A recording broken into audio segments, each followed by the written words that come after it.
50 days or else. That's the warning from President Trump to Russian President Putin to end the war in Ukraine. Joining us now from Washington, NBC correspondent Alice Barr. Good to have you on the show here, Alice.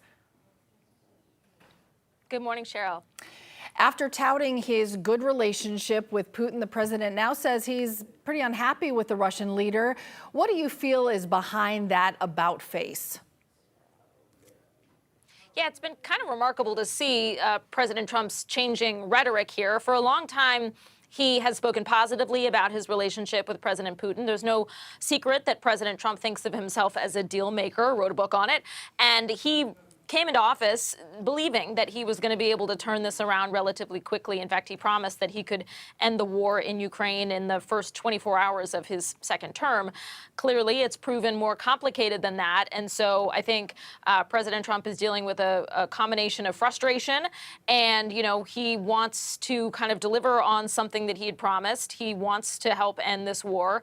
He thought that it was going to be easier than it has been, and he is getting frustrated with President Putin. He said yesterday that he thought that he'd reached a deal with him 4 times over the past few months, and then he said we'd have a great conversation during the day and the afternoon, and he said he'd come home and tell the First Lady, I had a lovely conversation with Vladimir Putin, and she'd say, okay, more cities were hit. So then he said, he'll drop bombs at night, and clearly all that nice talk doesn't mean anything. He's been speaking much more frequently about that. And so I think it's really this combination of his wanting to get something done and feeling like he maybe it's starting to make him look bad, that he thought he was going to be able to come through here. And President Putin is proving a lot more slippery than he thought he was going to be. All right, now that 50-day ultimatum. Meanwhile, the Supreme Court handed the Trump administration another win, allowing mass layoffs at the Department of Education to move forward. We've got a connection here in Georgia to that department. President Jimmy Carter established the Education Department in '79. So how soon could we start seeing the White House move on this?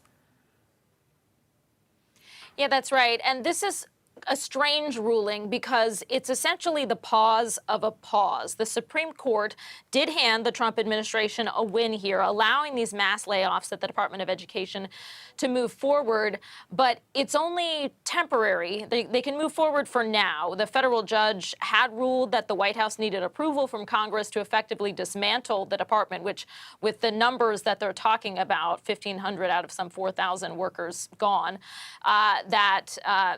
the argument was that that was basically taking the department apart. But the Supreme Court has now granted an emergency application blocking the lower order. So the lower order was essentially an emergency stay on the firings, and now this is a stay on that stay.